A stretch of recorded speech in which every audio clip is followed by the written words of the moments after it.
mungkin bisa disampaikan Pak untuk evaluasi dari PSBB kita di 14 hari terakhir, apakah ini akan diperpanjang atau dihentikan di hari ini Pak? Ya, makasih teman-teman.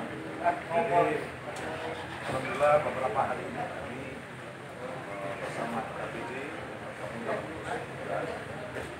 Bapak juga membawa masyarakat bahwa PSBB di Kota Palembang itu berdasarkan perkembangan hasil prediksi terkait dengan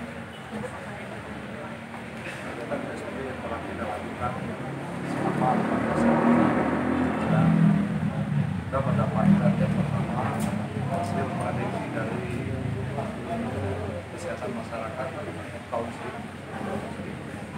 bahwa di tanggal 8 nanti ini adalah puncak corona dan terkait dengan hasil PSBB dan kegiatan-kegiatan kita yang selama ini kita lakukan terkait penanganan penyebaran corona di Kota Palembang. Kita bersyukur bahwa tanggal 22 kemarin tingkat penyebaran 1,29 dan di tanggal 31 Mei ini menurun 0,92. Apa yang kita lakukan selama ini berhasil. Namun demikian sekalian, yang seperti kami sampaikan di awal bahwa diprediksi tanggal 8 Mei ini akan hujan sehingga PSBB akan kita lanjut. Tetapi ada beberapa hal yang harus kita perbaiki di dalam awalnya nanti terkait dengan bagaimana upaya kita memaksimalkan lagi penyebaran COVID di Kota Palembang. Kalau selama ini kita memberikan sosialisasi dan edukasi kepada masyarakat, ini lebih menekannya berada di tempat-tempat tertentu, yang utamanya di 13 checkpoint yang sudah kita laksanakan selama ini. Ke depan ini kita juga akan lebih maksimal, akan melibatkan semua unsur, utamanya TNI, Polri, bersama PP dan lainnya. Nanti kita akan cepat pulang. Nanti akan kita hadir di pusat-pusat keramaian di tengah-tengah masyarakat memberikan edukasi terkait protokol kesehatan. Jadi itu yang kita lakukan. Jadi yang baik akan kita tingkatkan di periode kedua PSBB Kota Palembang, yang tidak baik yang kita lakukan kemarin ini kita penamaian. Tapi selama 14 hari pelaksanaan PSBB ini kondisi di lapangan seperti apa Pak? Apakah masyarakat sudah mengikuti atau masyarakatnya masih acuh tak acuh? Selama PSBB yang kita lakukan ini hasil dari prediksi tadi bahwa bersyukur kita masyarakat yang memang tidak ada kepentingan tetap berada di rumah. 33% masyarakat kita berada di rumah, 16% ini ke kantor, 14% kurang lebih pelayanan kesehatan, dan 5% masyarakat kita yang pergi ke pasar. Artinya berhasil apa yang kita lakukan. Betul-betul kita bisa menjawab bahwa dengan hasil PSBB ini kepatuhan masyarakat itu bisa kalau tidak penting ya tidak akan berpergian. Inilah salah satu kita upaya untuk menekan penyebaran corona. Pak, dari selama PSBB ada 2 pasar yang ditutup Pak. Nah ini seperti apa Pak ke depannya untuk pasar-pasar, pusat keramaian, kan ini bisa dikatakan jadi salah satu sumber penularan ke depannya Pak. Ini saya kira ke depan kita tidak akan mengedepankan penghentian dan penertiban, tapi bagaimana kita betul-betul melaksanakan protokol kesehatan ini di tengah-tengah masyarakat, itu yang penting. Ya. Karena kalau ditutup di pasar, perilaku masyarakat di rumah dan di tempat-tempat lain tidak mengindahkan terkait protokol kesehatan, penyebaran yang akan tetap berlaku. Jadi bagaimana kita ke depan ini melalui perwali kita akan edukasi masyarakat betul-betul melaksanakan protokol kesehatan sesuai yang kita perlukan. Sampai hari ini Pak, 14 hari udah berapa pelanggar yang kita tindak Pak? Nah, pelanggar selama ini, PSBB. Pak,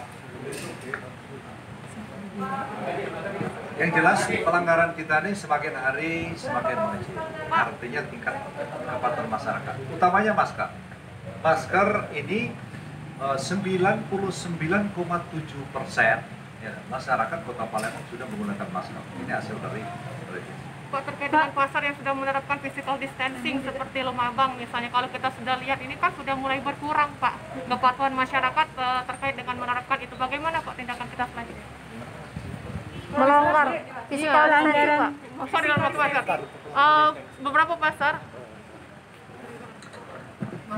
beberapa pasar di Palembang ini kan sudah menerapkan physical distancing ya Bu ya, salah satunya seperti contoh pasar Lumabang.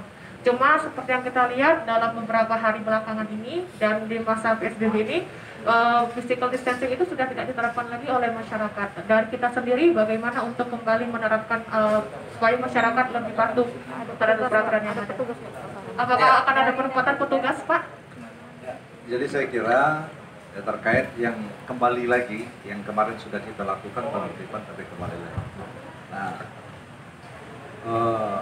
2 hari yang lalu mungkin teman-teman ketahui semua bahwa kita melaksanakan apel gabungan ya, bersama TNI Polri terkait mendisiplinkan masyarakat. Nah, jadi itu nanti yang akan bekerja secara maksimal bagaimana masyarakat disiplin, ya, lebih disiplin lagi terkait dengan protokol kesehatan. Saya kira jadi di semua tempat kita akan hadir, kita akan datangi tempat. Pak, ada tindakan untuk rumah makan yang masih menyediakan tempat makan untuk di lokasi Pak, bukan take away. Beberapa rumah makan masih ada yang melakukan untuk makan di tempat Pak. Yang penting dia melaksanakan protokol kesehatan, yaitu jaga jarak. Diperbolehkan artinya Pak? Ya, diperbolehkan. Jadi kan kita sifatnya tidak ada penghentian, tetapi ada pembatasan yang kita lakukan. Pembatasan, jadi bagaimana semua pelaku usaha betul-betul melakukan protokol kesehatan. Pak, di PSBB pertama kan sudah melarang pembatasan juga untuk tempat ibadah dan juga untuk sekolah. Nah, untuk PSBB kedua ini bagaimana evaluasi dari pemerintah? Ya, terkait dengan ibadah kami tetap akan berpedoman kepada Kemenak dalam hal ini fatwa dari MUI, kemudian dari Kementerian Agama. Pak, izin Pak, kalau untuk sekolah nanti sesuai juga dengan ini tetap akan kita berlakukan untuk libur. Tetap diliburkan walaupun kementerian belajar di rumah masuk, belajar di rumah. Walaupun kementerian sudah memperbolehkan 15 Juni boleh dioperasikan sekolah untuk ini juga. Nanti kita lihat, jadi akan kita sesuaikan juga dengan aturan yang dari Kementerian Pendidikan. Ya. Pak, berarti untuk yang tahap kedua PSBB ini dimulai pertanggal besok untuk 14 hari ke depan. Lanjut, ya. Nanti besok akan kita terangi untuk perwali berikutnya akan kita sampaikan kepada Pak Gubernur, itu diteruskan kepada Menteri Kesehatan. Artinya seperti itu. Hasilnya akan sama seperti yang kemarin ya, Pak? Nanti akan kita evaluasi, jadi ada beberapa, ya. Kita mengedepankan bukan sanksi, tetapi bagaimana masyarakat ini masuk dengan cara-cara yang humanis yang kita lakukan. Pak, untuk di pasar Pak, itu kan ada beberapa pasar yang sudah rapid test untuk pedagangnya Pak. Apakah nanti seluruh pasar akan di rapid test untuk pedagangnya atau seperti apa Pak Wali? Nanti kita lihat, ya, terkait dengan rapid test kita lihat. Ya.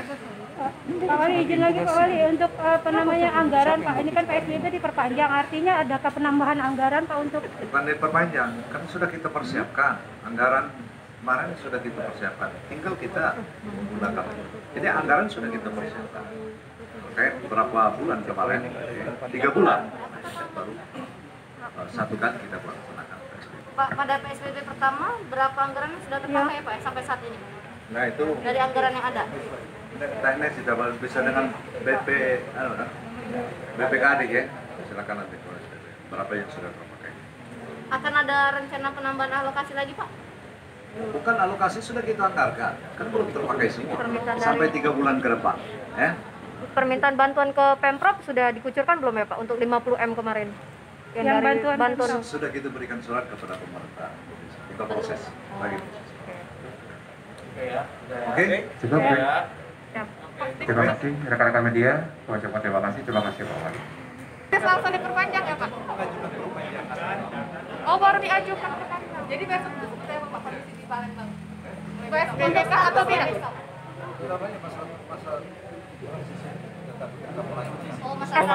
Pak, estimasi waktunya berapa lama Pak biar untuk dapat kepastian dari kementerian itu? Pengajuan dari kementerian. Masa tapi tetap memperlakukan Tetap memperlakukan. PSBB sekarang. Checkpoint tetap ada, Pak. Oh, Berarti mulai kapan sampai kapan tetap menunggu sana ya Pak?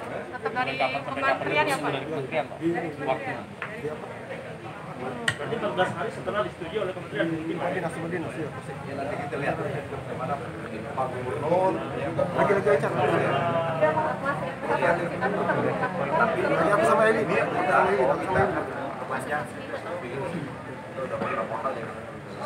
Prosedurnya tetap sama seperti yang di awal, Pak. Pengajuannya tetap sama seperti yang di awal. Iya. Dari kita ke gubernur ke Kementerian Kesehatan. Tapi titik checkpoint masih ada. Oke.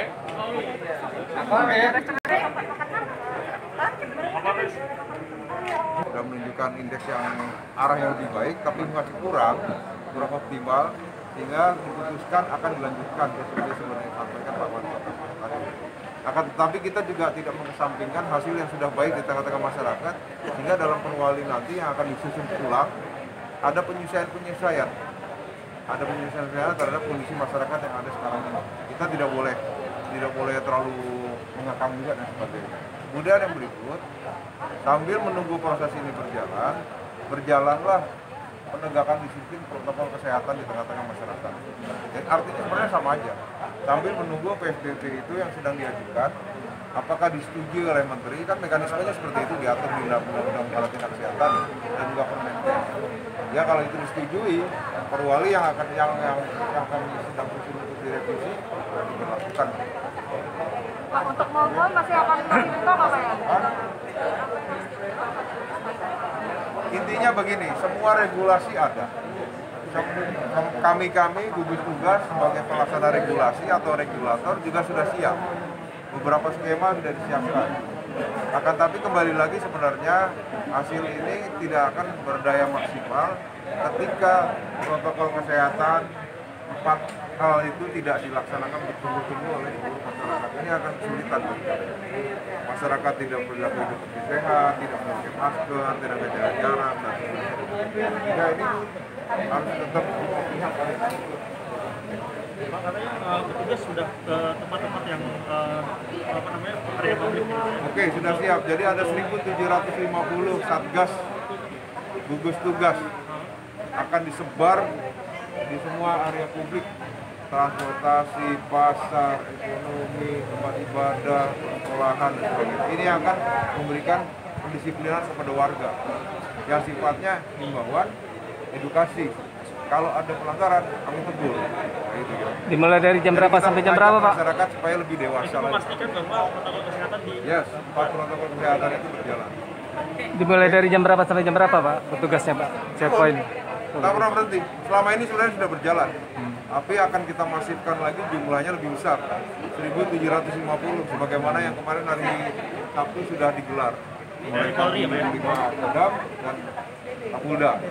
Gugus tugas ini ada dari ASN, jajaran pemerintah kota, kemudian ada Polres dan ada Kodim Kota. Ya, ya, sebelumnya ya sekitar 800 sampai 900. Sekarang 1.750 yang sudah diapelkan kemarin, tinggal gong main. Pak, ada kemungkinan jam malam nggak yang bisa itu? Oh, tak ada. Dalam PSBB pun tidak ada. Pak, Beda ya konteksnya antara PSBB, karantina wilayah, karantina mandiri, dan sebagainya. Di dalam Undang-Undang Kesehatan itu jelas. Kalau misalnya karantina wilayah, mungkin itu yang disebut dalam bahasa umum itu lockdown. Jadi kita kan sendiri tidak melakukan karantina wilayah. pada posko checkpoint, anggota bertugas dari jam berapa sampai jam berapa? Dinamis, 24 jam. Tapi kita titik fokuskan sesuai dengan kegiatan masyarakat. Kalau pasarnya tutup ya nggak mungkin lagi ada petugas. Kira begitu. Jadi dilihat tempat-tempatnya, Pak. 5 jam operasional untuk perkantoran dan Enggak, masih di kita godok. oh masih Masih kita. Belum tentu perwali semuanya itu berlaku lagi, akan ada penyesuaian. Ini yang hidup dinamisnya nanti kita lihat. Putuskan nanti setelah persetujuan PSBB, perwali yang baru akan keluar. Tentunya akan berbeda dengan kemungkinan besar akan berbeda dengan perwali.